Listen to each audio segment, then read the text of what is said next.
Ahora sí, 9 de agosto, espacio de estudio de historia del siglo XX. Estamos terminando ese siglo XX en Israel. Y lo último que estudiamos, si recuerdan, fue la firma del Tratado de Paz entre Jordania e Israel. Habíamos vuelto atrás para ver un poquito de la primera intifada, pero ahora volveremos en el tiempo a ese post-1994, cuando se firmó ese acuerdo de paz, y todo indicaba que la relación entre Israel y Jordania iba a fortalecerse, iba a fluir, como de alguna manera pasó con la firma y la expectativa después de la firma del acuerdo con Egipto, y que empezaban tiempos buenos.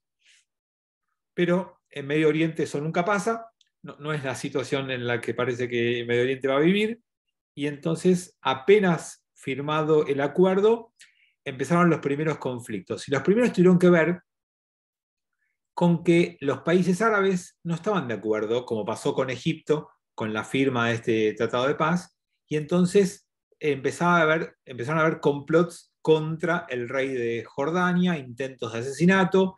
La CIA de Estados Unidos tuvo que cumplir un rol importante intentando prevenir al rey de Hussein sobre alguna que otra amenaza, especialmente de Siria, que había organizado algo para terminar con la vida de el rey Hussein.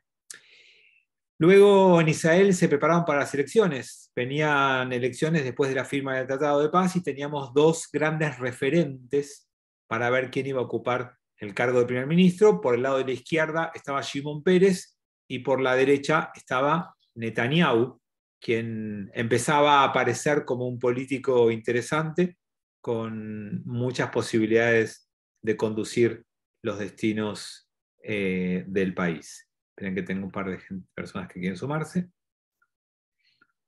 Y allí entonces tenemos a las elecciones por delante, y cuando esta disputa política empezaba a manifestarse en Israel, el rey Hussein, que gozaba de buena recepción por parte de la población israelí, se trató de mantener de alguna manera neutral en esta disputa de esta campaña que empezó en el 95 y finalizó en el 96 con las elecciones. Pero en la etapa final de la campaña, que estaba bastante peleada, por alguna razón, Hussein apoyó a Netanyahu. Cosa rara de por sí, porque generalmente los partidos de izquierda fueron más proclives al diálogo con el mundo árabe que los de derecha, porque Shimon Peres fue gran protagonista de todo el acuerdo de paz y del diálogo con el mundo árabe, y Netanyahu era un joven que se asomaba a la política con ideas bastante más liberales y de derecha. Aparentemente, en las negociaciones previas, Peres jugó un rol tal que Hussein perdió la confianza en Peres. Y por alguna razón decidió apoyar a Netanyahu, lo hizo explícita y públicamente. No podemos saber nunca cuánto incidió, pero lo que sí sabemos es que Netanyahu ganó las elecciones del 96. Y cuando Netanyahu asume el poder en Israel en ese primer mandato, que va a durar unos 3 años y que después va a salir del poder hasta la segunda etapa de Netanyahu, que va a ser el mandato más largo de la historia de Israel en la segunda etapa, no en la primera. Por alguna razón, Hussein creyó que el gobierno de Netanyahu iba a ser mejor para el acuerdo con Jordania en particular y con los árabes en general, pero no fue así. Pérez perdió una vez más, Netanyahu se hizo con el gobierno, y en muy poquito tiempo el rey Hussein descubrió que no iba a encontrar en Netanyahu un mejor socio para la paz. De hecho, ni mejor ni siquiera cercano.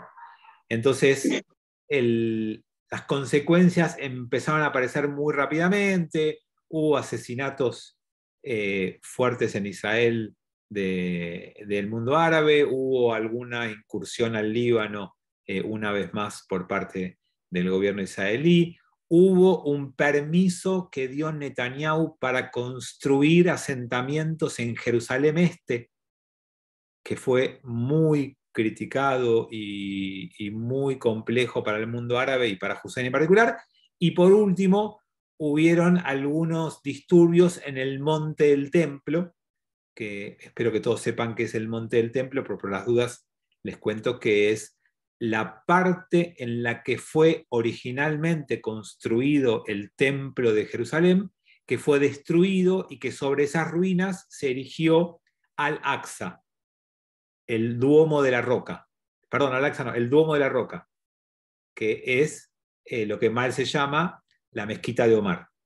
Ese Duomo de la Roca es lo que tiene por debajo de él el templo de Jerusalén, o la parte más sagrada del templo. Arriba está ese Duomo de la Roca, y en el extremo está Al-Aqsa, que es la mezquita de la punta que está en el costado, y toda la explanada que une el Duomo de la Roca con la mezquita de Al-Aqsa. Ese es el monte del templo. Esa zona es una zona que es de Israel desde 1967, pero que le cedió al mundo árabe para que tengan la administración de esa zona. Pero cada vez que en Israel se permite o se visita esa zona por parte de políticos y las fuerzas de Israel toman el control de la seguridad de ese momento y ocupan o avasallan o se meten o están en un lugar que pueden estar, depende de cómo lo quieran ver de la política, eso genera disturbios, genera conflictos y genera enfrentamientos, siempre.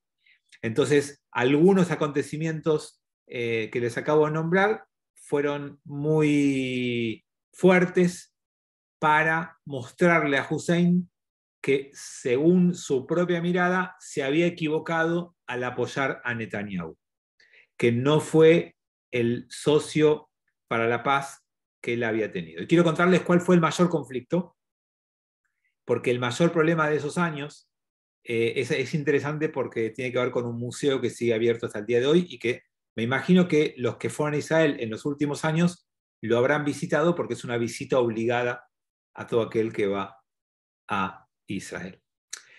Resulta que Israel recupera, y abro un paréntesis de algo arqueológico histórico, Israel recupera el monte del templo en la guerra de los 6 días. ¿Sí? Esto ya lo sabemos. Cuando recupera ese lugar, lo primero que hace, por supuesto, es despejar, limpiar y organizar la parte del cótel, donde está el muro, la pared de la muralla antigua que rodeaba la estructura del templo. No es una pared del templo, es una pared de la muralla externa que rodeaba la estructura del templo. Lo que ustedes ven allí es un pedacito de una pared mucho más grande y mucho más extensa. Claro, para poder entender y ver bien esa zona, habría que haber hecho desde entrada excavaciones. Y las excavaciones en la ciudad vieja de Jerusalén son un tema complejísimo. Porque los ortodoxos no quieren, porque los árabes no quieren, porque hay disputas de quién lo hace, quién no lo hace, cómo lo hace, con qué cuidado, porque hay riquezas infinitas, hablo de riquezas históricas, bajo tierra, y porque hay muchas posibilidades de entender mejor la historia si pudiéramos hacerlo libremente, cosa que no se puede. Pero después de muchos tironeos, comenzó la excavación, y cuando esa excavación, en unas partes, no en todo, avanzó, descubrieron que esa pared, ese cótel, era solamente un pedacito de la cantidad de metros mucho más importantes que llevan esa misma pared hacia el barrio árabe en una extensión muy importante. Entonces Israel hizo las excavaciones y logró ver toda la continuidad del muro hasta que termina. O sea, el cótel mostró que es apenas el 20%, por decir un número, no es exacto, de toda esa gran pared. Y cuando hizo esa excavación, para poder aprovechar eso como visita, como museo y demás, tenía que abrir la salida de donde terminaba esa pared, ese museo.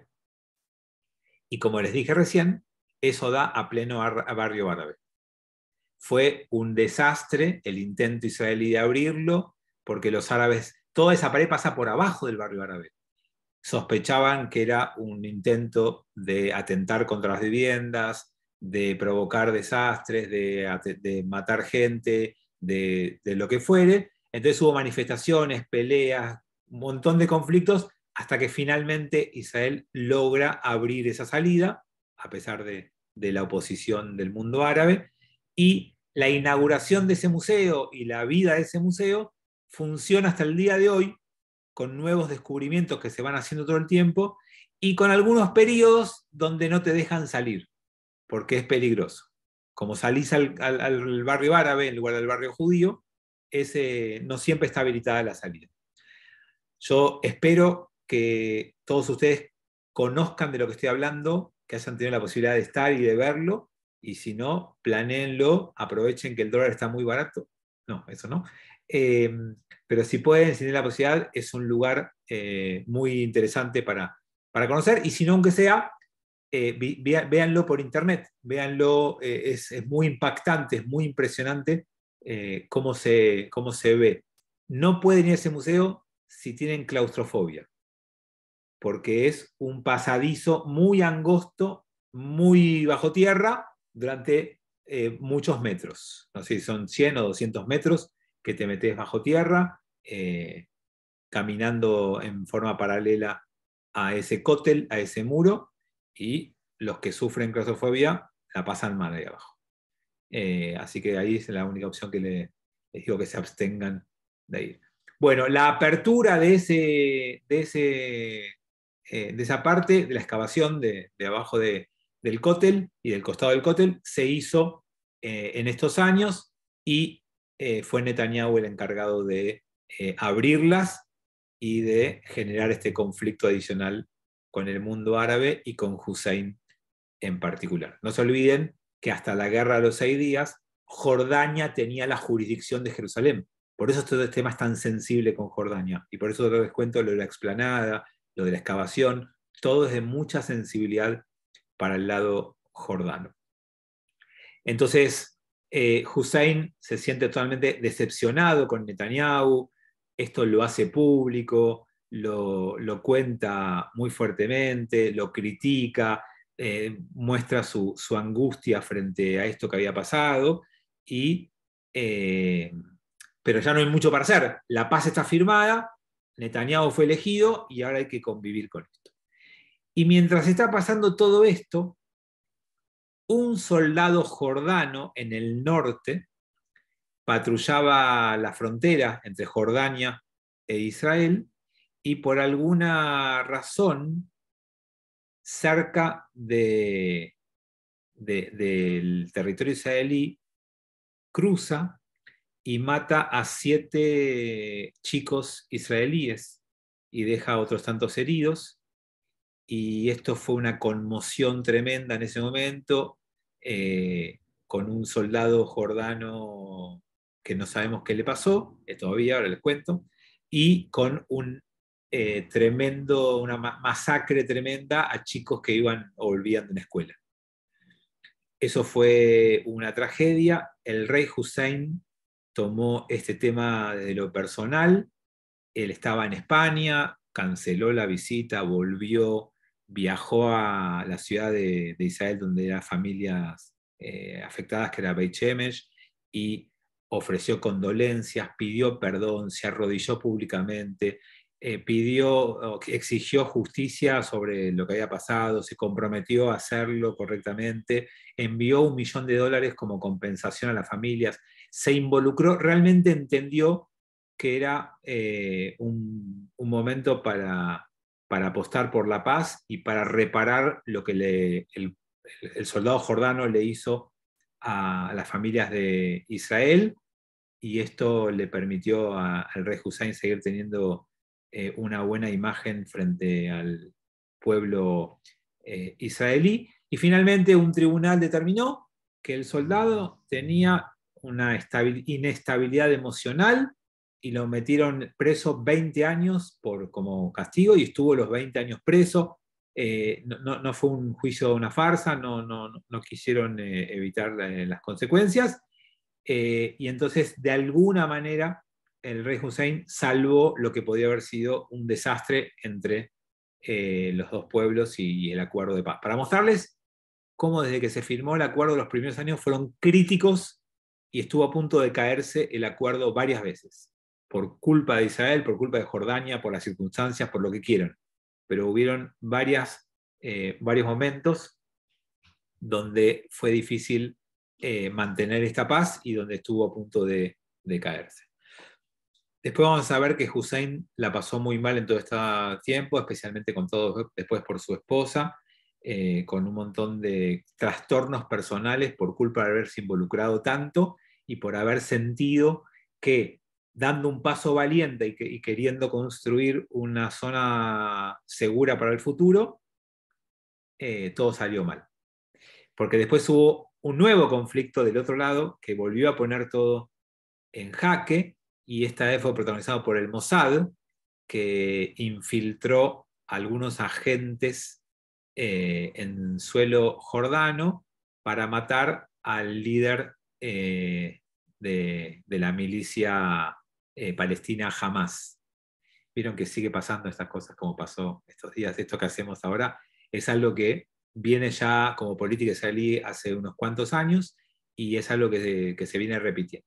En este caso era Khalel Mayal, no sé si a alguno le suena o lo recuerda. Entonces, líder de Hamas infiltró unos soldados Israel, unos agentes encubiertos en Jordania para acabar con la vida de este líder. ¿Por qué? Porque estaban armando un atentado, lo descubrió Israel con eso, y ese atentado era lo que querían hacer para después pactar una tregua a 30 años. Eso es lo que después se enteraron, se supo, o por lo menos era la intención que apareció. Pero lo cierto es que descubriendo esta elaboración de este posible atentado que iban a sacar en Jerusalén y demás, los agentes del Mossad lo siguen a Mayal y cuando tienen la oportunidad le inyectan veneno en los oídos. No sé cómo lo hicieron, pero lo hicieron. Entonces, cuando pasó esto, los dos agentes fueron descubiertos y detenidos, pero el grupo eran muchos más que dos, y el resto se metió en la embajada de Israel en Jordania. Y empezó el mayor conflicto entre Israel y Jordania oficial desde que habían firmado la paz, y fue un conflicto tremendo con todo el mundo interviniendo porque Jordania amenazaba con ingresar a la embajada, Israel defendía, decía, eso es territorio israelí, está en contra de las normas, vos no podés entrar a la embajada, entregame los agentes, ¿no? Entonces, lo que pedía Jordania para no hacer eso era, dame el antídoto contra el veneno, porque no estaba muerto Mayal, pero solo podía ser salvado con el antídoto. Parece una película, parece 007 o alguna de esas de espías, y así fue en este caso la historia. Hussein presionando, pidiendo a Estados Unidos como mediador para que le den el antídoto si no entraban a la embajada, Israel diciendo que si entraban a la embajada era considerado un acto de guerra y demás, y todo lo que esto implicaba. Finalmente, las autoridades jordanas le pidieron a Netanyahu el antídoto, y como primero Netanyahu se negó a entregarlo y demás cosas, finalmente Israel entregó el antídoto.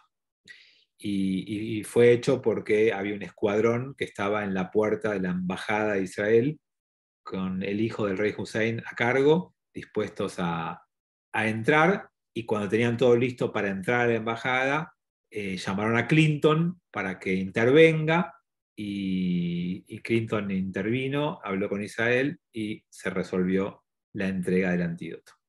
Entonces, cuando Israel lo consiguió, bueno, finalmente Mayal no se murió, se recuperó, pero las relaciones entre Jordania e Israel quedaron súper dañadas y Hussein quedó herido en su orgullo y en su propuesta. Y esto incluyó algún intercambio de prisioneros y alguna cosa más, pero la verdad es que fue muy al borde de la ruptura entre Jordania e Israel después de haber logrado firmar un acuerdo de paz. Empezaron las restricciones, los bajos niveles de contacto y demás. Bueno, con esto simplemente contarles un poquito cómo fue la firma del tratado, que fue lo que hicimos hace 1 o 2 semanas, y hoy contarles un poquito cómo siguió la relación entre Jordania e Israel después de esa firma. Bueno, hubo algún que otro conflicto más. Netanyahu quiso atacar Irak usando el espacio aéreo de Jordania, que Jordania no se lo permitió. Estamos hablando de 1998 más o menos. Acuérdense lo que pasa con Irak y las bombas de destrucción masiva que acusa a Estados Unidos que tiene Irak, ¿se acuerdan? Después de las gemelas. Ya en el 98 Netanyahu decía que Irak tenía estas bombas y demás. Bien, contarles algo ahora a partir de esto de Netanyahu, que como les dije antes, asume su primera presidencia de 1996 a 1999. A ver si le hace una pregunta en el chat. El verano no debe haber sido muy letal si aguantó el tiempo de las negociaciones sin morirse. La verdad, desconozco todos los detalles que tengan que ver con esto, porque además cuando uno lo lee en un libro parece ciencia ficción, parece novela, parece una historia, pero está sacado de libros de historia, no de series, no de películas y no de novelas. Pero no encontré mucho más detalles, no conozco ni qué veneno fue, ni por qué fue hecho de esa manera, ni nada por eso. Bueno, en el gobierno de Netanyahu, lo primero que les puedo decir es que empezaron a haber de vuelta atentados suicidas, que la situación de seguridad en Israel era muy compleja. Hamás estaba muy activo intentando realizar atentados. Y entonces Netanyahu pone en discusión los acuerdos de Oslo. Entonces, les recuerdo simplemente por el título, 1993 se firman los primeros acuerdos de Oslo, que después dan pie a los segundos acuerdos de Oslo, y que en ellos se le cede a la autoridad palestina cierto control de ciertas tierras con un programa de avance, y estábamos en los 5 años que tenía que haber avance entre la primera etapa y la segunda. Y estamos en esa etapa, y como hay atentados por el lado de los palestinos, el gobierno israelí pone en discusión el cronograma y el avance de los acuerdos de Oslo. La premisa de Oslo era que las negociaciones había que realizarse en etapas y que se iba avanzando si se cumplían cada uno con los compromisos de la etapa siguiente. Y si no hay un compromiso de paz, no se avanza en otorgarle más concesiones a los palestinos. Así que ahí había un punto muerto, un punto trabado entre los palestinos que hacían atentados para declamar que Israel avance más rápido, e Israel diciendo que no avanza porque hay atentados por el lado palestino. Y por supuesto que Jerusalén es gran parte del conflicto, y recién vimos lo que vimos recién, pasó en estos años en Jerusalén, y ahí estaba empantanado todo lo que fue Oslo. Entonces, Israel y el mundo se vieron los que estaban a favor de Oslo y en contra de Oslo, y los que querían que se apruebe las etapas y los que dicen que no, y siempre en el imaginario de la gente, y sobre todo en Israel, nos queda, si no hubieran matado a Rabin, se hubiera avanzado mejor en Oslo, si no hubieran matado a Rabin, ¿tendríamos una paz con los palestinos? Son preguntas que en la historia no se pueden hacer, pero que el ciudadano israelí y que el mundo político israelí se las hacía, porque ahí había parte del fracaso de un sueño que no quedó trunco, que no se pudo avanzar. Entonces, Netanyahu se opuso bastante a las concesiones y a avanzar con todo esto, y entonces pedía gestos del otro lado para que los que avancen primero sean los palestinos, mostrando que estaban comprometidos con la paz, y del otro lado lo mismo, hasta que Israel no avanzara más, no estaban dispuestos a apoyar y a detener los atentados. Así que fue todo un momento donde la paz se congeló y se retrocedió bastante en lo que se había hablado. Empieza a aparecer una nueva figura en Israel, que es Ehud Olmert, que en ese momento es alcalde de Jerusalén, y que allí empieza a gestarse un nuevo futuro líder que va a jugar un momento corto pero importante, y él fue uno de los que intentó consolidar el lugar de Jerusalén en el lado judío y avanzar en todo esto. Bueno, más allá de que Netanyahu era de derecha y que frenó y cuestionó los acuerdos de Oslo, no le impidió reunirse con Arafat. Tuvieron algunos encuentros entre Netanyahu y Arafat, y fueron encuentros, pero no hubo grandes resultados. No, cada uno criticaba muy fuertemente al otro, que la culpa era del otro, no importa. Lo importante es que conversaciones entre Netanyahu y Arafat en su gobierno hubieron, pero sin grandes avances. Lo único que se avanzó un poquito fue con Hebrón, en donde ahí en Hebrón se logró poner fuerzas israelíes para que puedan hacer el traspaso de la ciudad a la autoridad palestina y empezar a avanzar un poquito en estos acuerdos que habían surgido en Oslo con las ciudades.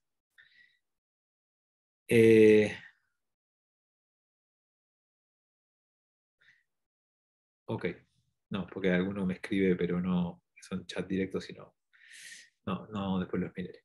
Bien, vamos a avanzar con Netanyahu y Arafat, donde hubieron negociaciones y acuerdos que tenían que implementarse a partir del 95, que fue lo que les dije antes, y más allá de que Netanyahu y Arafat finalmente en el 98 llegan a algún tipo de acuerdo que es ratificado por la Knesset y demás, igualmente no se terminó implementando gran cosa.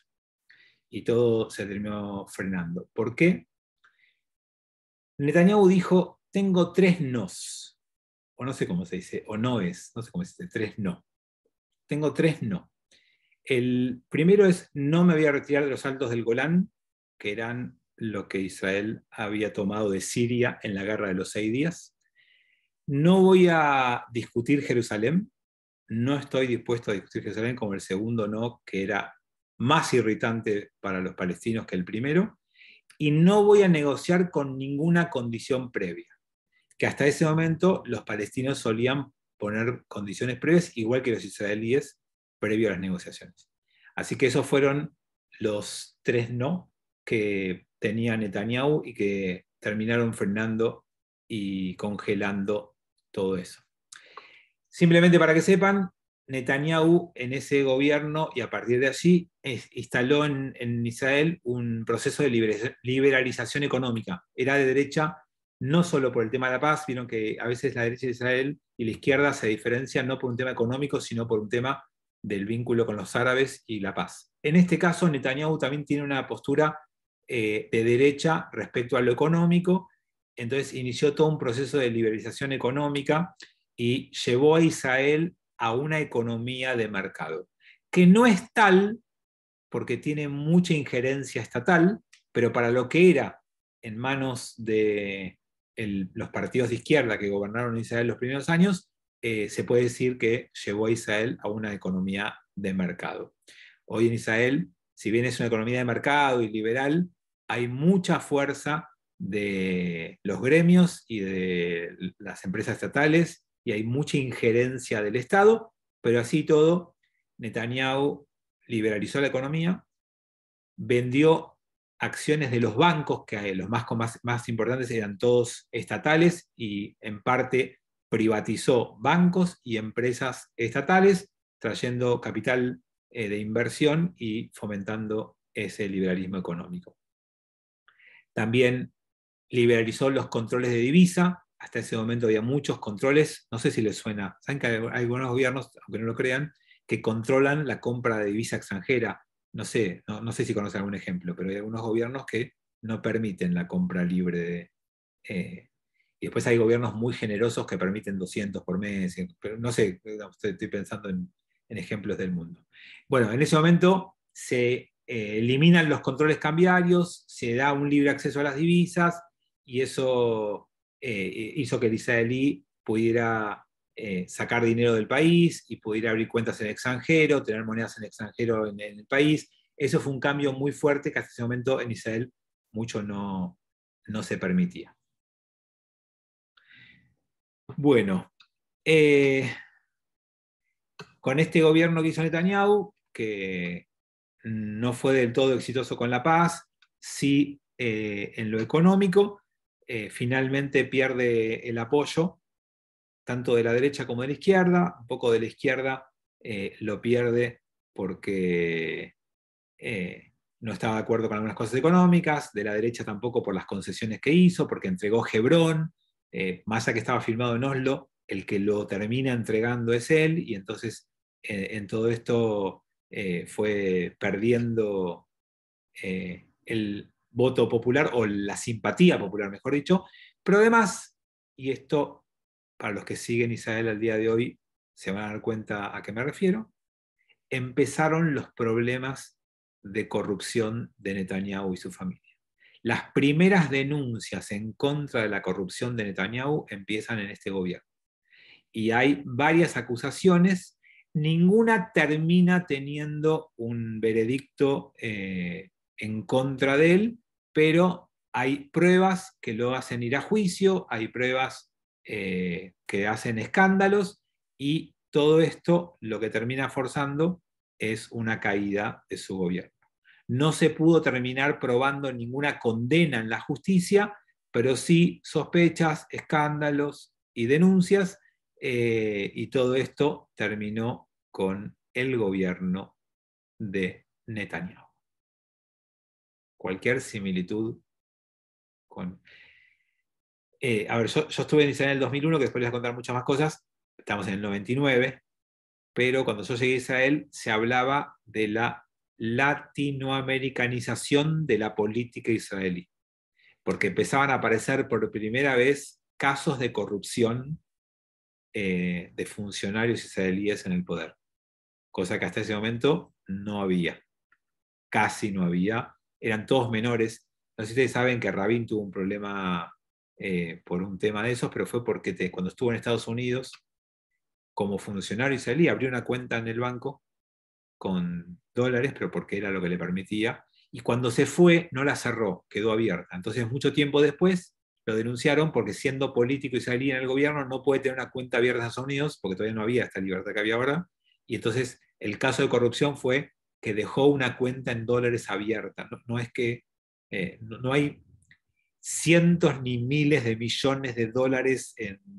cuentas negras del Estado. O sea, es otra cosa la corrupción en Israel en ese momento. Era mucho más leve, y Netanyahu es el primer líder que realmente tiene sospechas un poco más serias de tráfico de influencia, de negociados y de corrupción.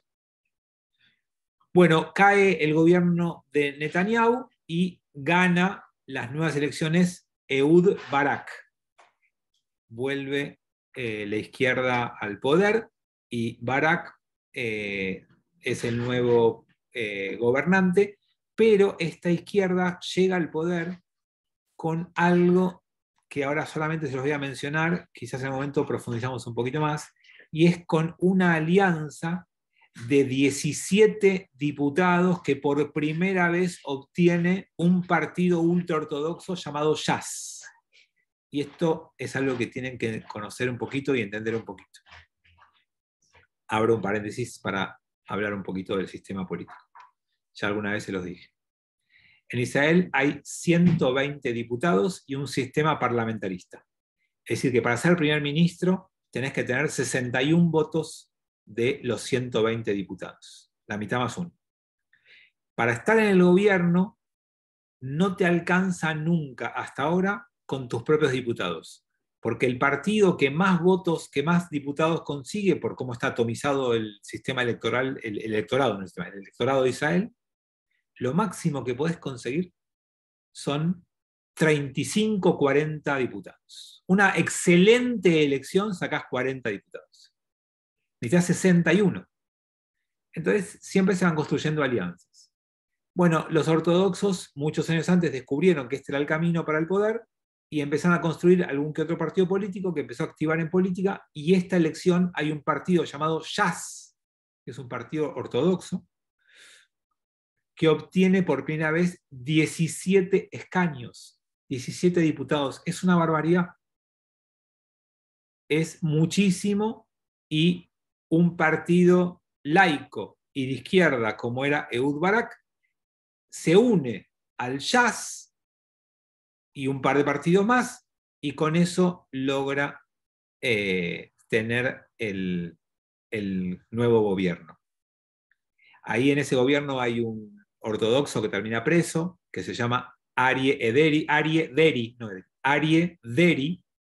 Cuando yo estuve viviendo en Israel, presencié de casualidad, yendo a la visita a la Corte Suprema, uno de los días del juicio contra este líder, que era uno de los ministros del gobierno puesto por la ultraortodoxia, encontrado culpable, pasó años preso en la cárcel, parece que desviaba fondos para las yeshivot. Nunca entendí muy bien cuál fue la acusación, pero fue declarado corrupto, fue preso y estuvo varios años preso, y después volvió a la política.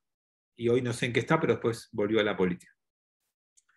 Entonces, el partido Meretz, que era parte de la coalición, que es uno de más izquierda que Abodá, se abandonó, se fue de la coalición y demás. Fue un gobierno de Barak bastante corto, porque esta inestabilidad no le permitió mucho. Pero Barak había hecho una promesa en la campaña, y era que Israel se iba a retirar del sur del Líbano. ¿Se acuerdan cuando vimos la Operación Paz para Galilea, 1982? Que Israel primero entró 40 kilómetros, pero después se quedó con 20 kilómetros de una franja de seguridad.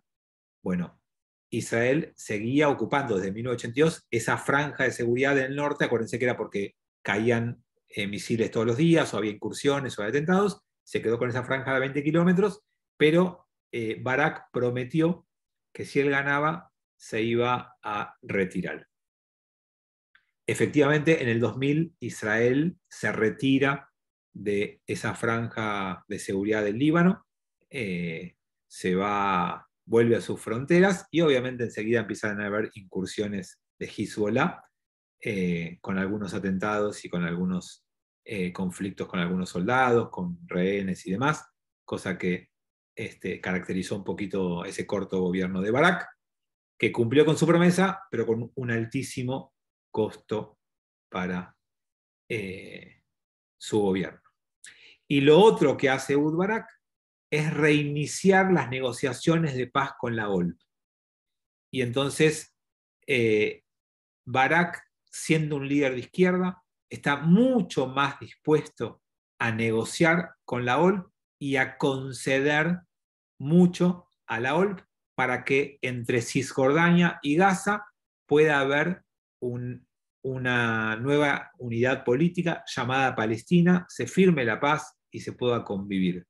Y si me preguntan rápidamente, creo que fue el que estuvo más cerca de lograrlo, de firmar un acuerdo de paz con la OLP, con Arafat, y crear un Estado palestino. Porque si no lo hacía, íbamos a un problema de o Estado binacional, por la cantidad de árabes que había dentro del territorio y que pedían derechos y votación, o a un Estado apartheid, que no permite a ciertos ciudadanos votar porque los considera de segunda. Ahí, entre esas dos opciones, él va por el camino de la paz, busca el apoyo de Estados Unidos, y se arma la famosa cumbre en Camp David en el año 2000, donde se intenta llegar a un acuerdo y firmar la paz entre Israel y los palestinos, entre Barak y Arafat, y la cumbre del año 2000 estuvo signada por la esperanza del éxito y el fracaso rotundo. Y digo esto porque fue un tipo de negociación en donde era todo o nada. No se iba a ir a acuerdos parciales porque ya había fracasado lo de Oslo, no se iba a hacer pequeñas etapas, no se iba a hacer, era o acordamos todo y firmamos la paz o nos volvemos con las manos vacías. Y ese modelo de o paz o nada, no sé si fue muy inteligente, no sé si funcionó como estaba previsto, lo que sí sé es que ganó la opción nada. Y se volvieron de Camp David después de una conferencia internacional con la atención de todo el mundo, con las manos vacías. Fue un rotundo fracaso de lo que podía haber sido el éxito más impresionante en la relación israelí-árabe de su historia. Así que fueron a ver si lograban acuerdo en el tema territorio, en el tema Jerusalén y el Monte del Templo, en el tema de los refugiados y después cuestiones de asentamientos y de seguridad. Esos eran los grandes temas en donde dijeron o todo o nada. Así que la idea que tengo es que la semana que viene les cuento un poquito por qué se trabó cada uno de los temas más importantes de este acuerdo y después podamos hablar un poquito de la segunda intifada y después de la llegada de Sharon al poder. De la segunda intifada les voy a poder contar algunas cosas más porque es la época en la que yo viví en Israel. Yo viví un año en Israel durante la segunda intifada. Así que ahí vamos a poder compartir alguna cosa más un poco vivencial y presencial que me tocó vivir. Así que bueno, les agradezco y Julio, ¿querés hacer una pregunta? ¿Estás levantando la mano o no me doy cuenta? Correcto. Sí, con respecto al tema de la desconfianza, por lo que escuché... No te escucho, Julio, te muteaste. Empezaste a hablar y te muteaste.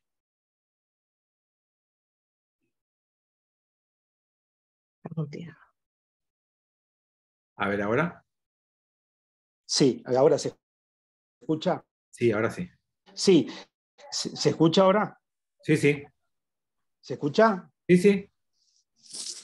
Sí, no, con respecto a la desconfianza entre Shimon Peres y Hussein, yo me enteré justamente que hubo una reunión, un acuerdo en Londres, previo a lo de Oslo, que se reunieron, y en principio era una reunión en las cuales aparentemente llegaron a una especie de acuerdo en la zona del Cisjordania para crear una especie de quizás como confederación en donde cada unos iban a quedar, inclusive votar para los jordanos y los judíos o los israelíes que estaban en la zona, reservándose para votar inclusive dentro de Israel. Evidentemente, cuando Shimon Peres creo vuelve, porque era un gobierno, si no me equivoco, de coalición cuando fue, y evidentemente nadie estuvo de acuerdo con ese acuerdo.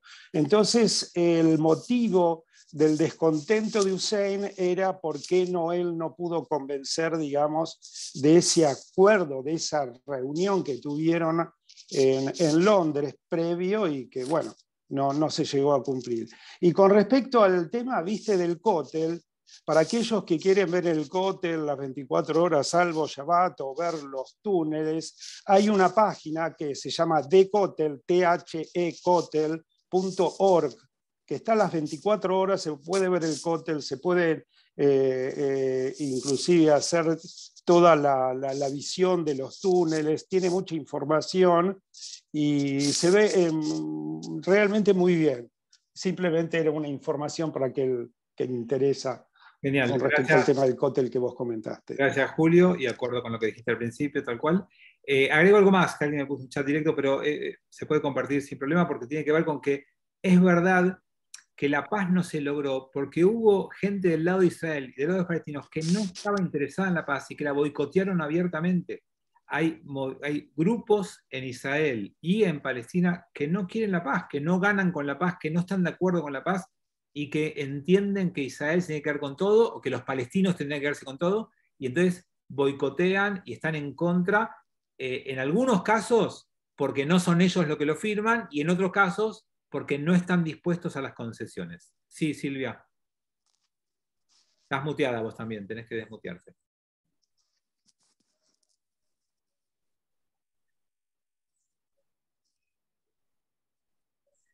Todavía estás muteada. Tenés el micrófono tachado, tenés que parar el micrófono y activarlo.